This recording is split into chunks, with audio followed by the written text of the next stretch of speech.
Je vais essayer de vous présenter le LM324 qui est un AOP mais qui sert de comparateur de tension. Donc c'est un circuit intégré qui a toujours son encoche en haut pour reconnaître le sens de branchement.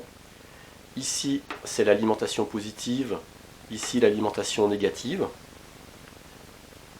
Alors l'alimentation positive, elle peut aller de 3 volts à plus 32 volts si le ground, l'alimentation négative, est à 0.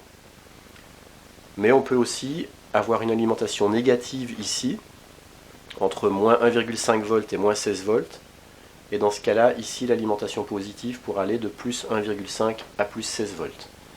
Alors pour vous présenter ce composant, je vais essayer d'aller doucement, parce que pour moi ça commence à devenir un petit peu compliqué. J'ai plein de choses à vous dire et c'est pas facile de bien les ordonner. Donc on va essayer d'y aller tranquillement. Alors donc, ce circuit intégré a une fonction de comparateur de tension. Et ce qui est très important de savoir, la première chose, c'est qu'il va fonctionner en mode tout ou rien. C'est-à-dire qu'il ne va pas amplifier une tension ou amplifier un courant, contrairement aux AOP qui ont justement un mode amplification. Simplement, l'état de sortie, qui va dépendre des états d'entrée, eh bien l'état de sortie, ça sera du tout ou rien.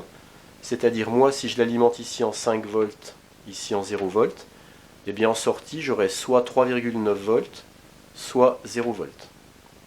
Donc ça, c'est une première chose qui est importante à retenir, à savoir. Le LM324, il a 4 modules comparateurs de tension. Un là, un là, un là, un là. Donc on peut se servir des 4 indépendamment. Donc nous, on va s'intéresser à celle-là, par exemple. Celle-là, on va l'appeler, elle s'appelle V+, ou IN+. Celle-là, elle s'appelle V-, ou IN-. Et celle-là, elle s'appelle VS, ou OUT. Et on va y revenir après. Ici, on parle d'entrée inverseuse. Ici, entrée non inverseuse, on verra pourquoi. Ce qu'il faut retenir déjà dans un premier temps, c'est que si V+, a une tension, donc là, on parle bien de tension, hein, parce que autre chose qu'il faut que je vous dise tout de suite, on y reviendra après. Ce qui est très important, c'est que quand on branche quelque chose ici et là, ou ici et là, eh bien ces entrées ne prélèvent aucun courant. C'est-à-dire qu'on parle d'impédance maximum. En fait, il n'y a aucun courant qui va rentrer. Donc en fait, ce module, il permet de prélever des tensions, mais sans prélever de courant. Donc j'y reviendrai après. C'est pas facile à expliquer, j'y reviendrai après. Alors, quand la tension appliquée à cette borne-là est supérieure à la tension appliquée à cette borne-là, eh bien, on a une tension de sortie qui est à 1, ou on parlera de 1 ou de état haut, la sortie ici. Et ça veut dire que comme elle est à 1 ou à un état haut, et que moi en l'occurrence, quand mon LM324 est alimenté en 5 volts ici, 0 volts ici, je peux avoir du 3,9 volts là, eh bien mon état haut, il est à 3,9. Et ça veut dire que, du coup, ça peut servir d'alim positive pour autre chose. Je reprends. Quand j'ai la tension là, qui sera supérieure à la tension là, ici j'aurai un état haut, j'aurai une tension de 3,9 volts, qui peut servir à alimenter autre chose en alim positive. Donc le courant, dans le sens conventionnel, il pourra sortir de là vers un moins ailleurs. Donc il ira dans ce sens-là. Donc c'est pour ça que j'ai fait ma flèche rouge là, comme ça. Quand V+, maintenant, sera inférieur à V-, alors le VS, il sera égal à 0. Ce que je mettais ici. Et donc il peut servir de ground. Donc ça veut dire que si j'ai eu un plus quelque part par là, eh bien je peux faire circuler un courant de ce plus-là vers le ground ici. Et c'est pour ça que le courant, là, je l'ai fait dans ce sens-là. Ce qui fait qu'en sortie, on peut avoir soit un courant qui va dans ce sens-là, quand cette sortie-là est à l'état haut, ou un courant dans ce sens-là, quand cette sortie-là est à l'état à 0 volts, et qui peut servir de ground. Imaginons qu'ici, j'ai un fil avec un courant, avec une tension supérieure à 0 volts. Ici, mettons que j'ai un fil avec une tension à 0 volts. Eh bien, en sortie ici, j'aurai du 3,9 volts qui peut servir à alimenter autre chose, avec du courant qui pourra partir comme ça. Et à l'inverse, si ici ma tension est pratiquement à 0, ici la tension est supérieure à celle-là, donc là j'ai du plus, là j'ai du moins, et bien là j'aurai du 0 volt, et donc ça peut servir de ground pour autre chose, et le courant peut aller dans ce sens-là, et rentrer dans le LM. Alors maintenant on va regarder un schéma qui est très important, qui aide à comprendre le mode de fonctionnement du LM324. Ce petit schéma va aider à comprendre comment fonctionne le comparateur de tension. Ici on a la tension, ici on a l'échelle du temps. Imaginons qu'on prenne un signal référentiel de 3,3 et qu'on ait notre signal variable. Eh bien en mode normal, quand on est en mode non inverseur, quand notre signal variable sera inférieur au référentiel, on aura un signal de sortie à l'état bas. Et dès que le signal variable va passer au-dessus du signal référentiel, on aura une sortie à l'état haut. C'est pour ça que, là j'ai imaginé par exemple donc mon signal référentiel 3,3, mon signal variable qui est tantôt en dessous de 3,3, là il passe au-dessus de 3,3, là il repasse en dessous de 3,3, là il repasse au-dessus de 3,3, là il repasse en dessous et là il repasse au-dessus. Et bien ici on a notre signal de sortie. Quand le signal variable est inférieur au signal référentiel, le signal de sortie est à 0, à l'état bas. Dès que le signal variable devient supérieur au signal référentiel, le signal de sortie passe à l'état haut, et il reste à l'état haut tant que le signal variable est supérieur au signal référentiel, et dès que le signal variable redevient inférieur au signal référentiel, le signal de sortie repasse à son état bas, et ainsi de suite.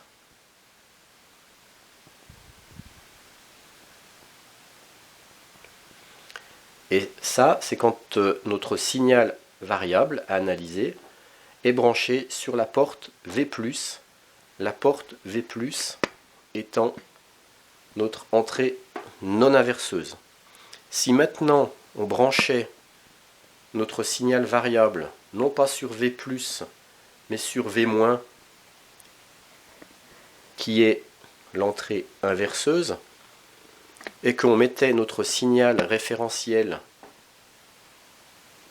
sur la porte V+, eh bien, comme on est en entrée inverseuse, notre signal de sortie serait tout à l'envers, c'est-à-dire qu'il serait là-haut, là, et puis après il descendrait là, après il remonterait là, il serait en haut, hop, il repasserait en bas, il resterait en bas, il repasserait en haut, il resterait en haut, et il redescendrait. On aurait donc un signal de sortie qui serait l'inverse de celui de tout à l'heure, puisqu'on aurait envoyé notre signal variable sur la porte inverseuse.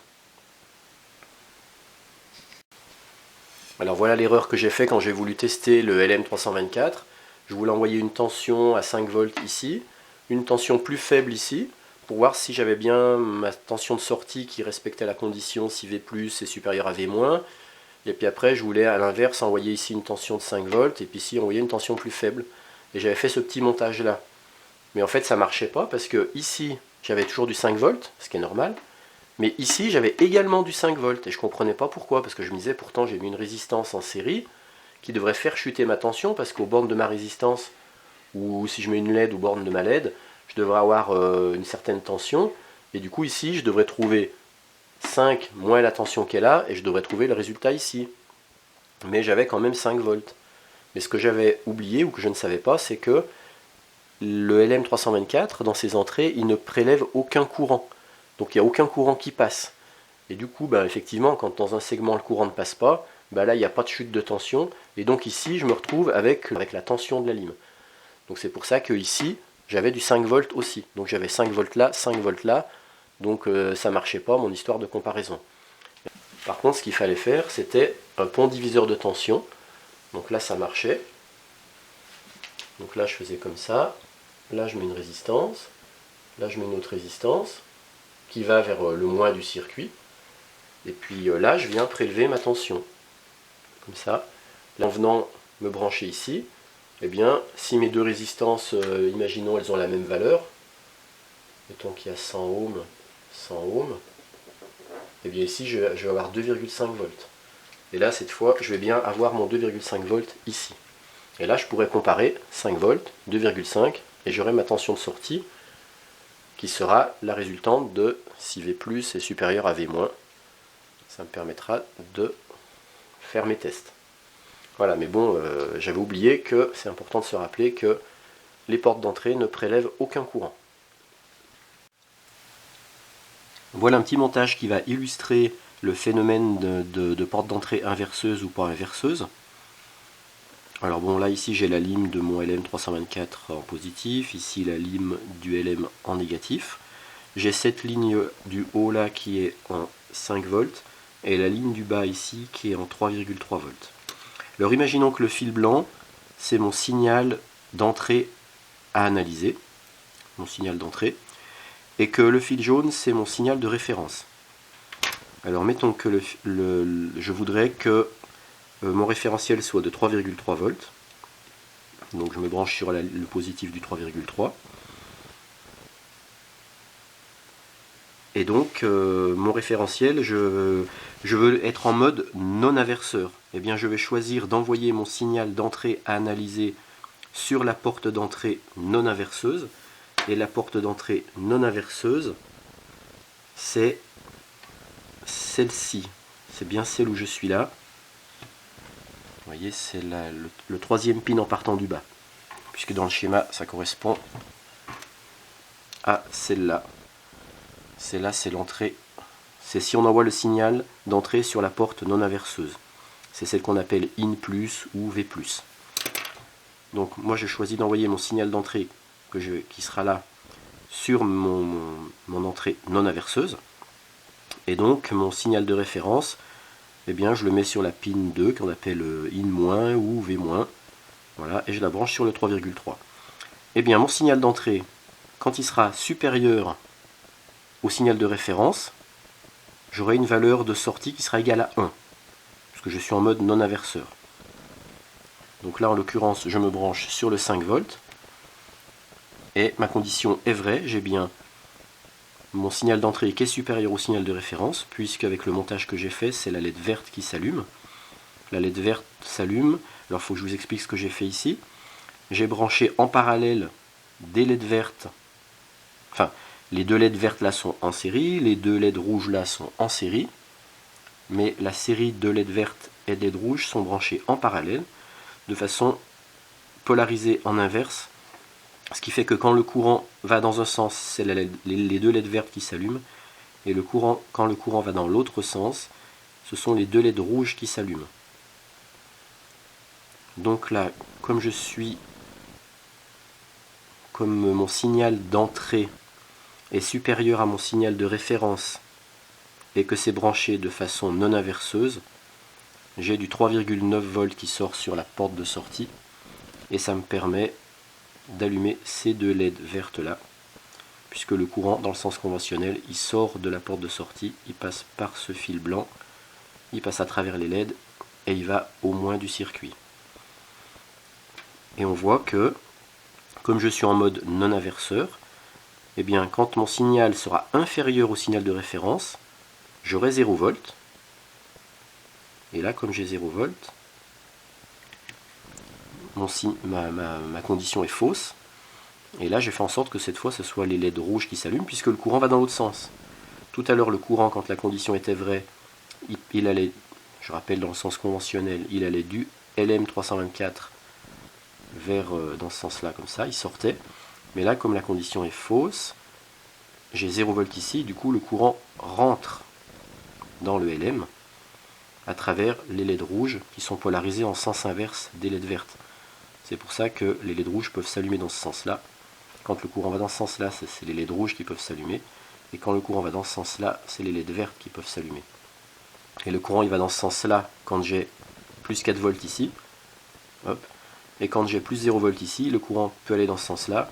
Puisqu'en fait, l'autre côté des LED vertes, je les ai raccordés au moins du circuit. Et l'autre côté des LED rouges, je les ai raccordés au plus du circuit. Ce qui fait que sur ce segment-là, le courant peut aller tantôt dans un sens, tantôt dans l'autre, en passant dans la LED qui permet le passage du courant. Donc là, je suis en mode non inverseur. Et si je me sers d'une entrée inverseuse, eh bien je vais avoir les résultats inverses de ce que j'avais là. C'est-à-dire que mon signal à analyser, au lieu de le mettre sur la pin V+, je la mets sur la pin V-, et que mon signal de référence, au lieu de le mettre sur la pin V-, je le mets sur la pin V+, et bien là, quand le signal d'entrée sera supérieur au signal de référence, tout à l'heure j'avais les LED verts qui s'allumaient, et bien là je vais avoir les LED rouges qui vont s'allumer parce que je suis en mode inversé. Donc là je mets mon signal d'entrée sur le 5 volts, mon signal de référence sur le 3,3, et vous voyez, ce sont les LED rouges qui s'allument. Comme si la condition était fausse, mais comme en fait je suis en entrée inverseuse, et bien l'inverse du vrai, ça fait bien le faux. Parce que tout à l'heure j'avais quand l'entrée était supérieure aux références, je disais que c'était vrai, et c'était vrai parce que j'étais en mode non inverseur. Et là, du coup, quand maintenant le signal d'entrée est supérieur à la référence, comme je suis en inverse, ça me fait une condition fausse. C'est-à-dire l'inverse de la vraie. Donc j'ai bien un résultat qui est l'inverse de tout à l'heure, selon comment je branche mon signal à analyser et mon signal de référence.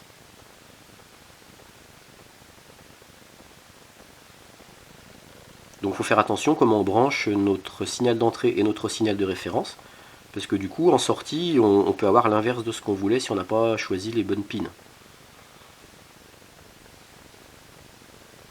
Donc je rappelle, moi le mieux, si on veut avoir un résultat non inversé, le résultat non inversé c'est quand le signal d'entrée est supérieur au signal de référence, on a une sortie haute, et bien il faut mettre son signal d'entrée sur la porte non inverseuse, donc sur la pin V+.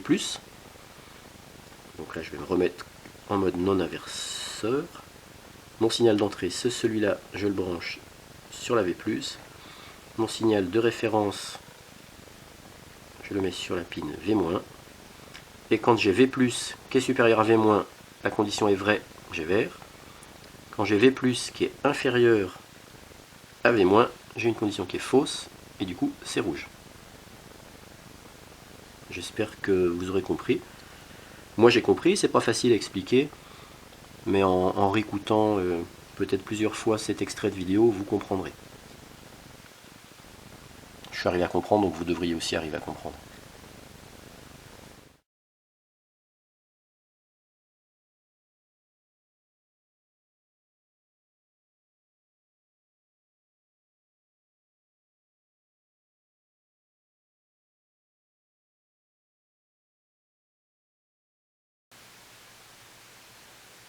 Premier niveau. Deuxième niveau de charge atteint.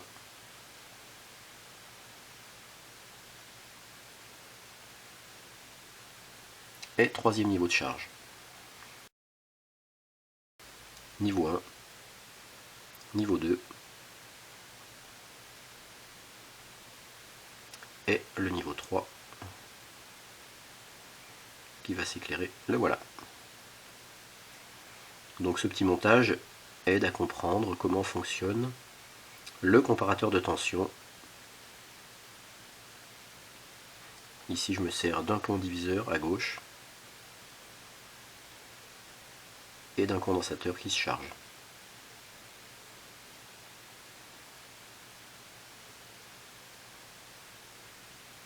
Donc ça serait un peu l'équivalent d'un témoin de charge de batterie.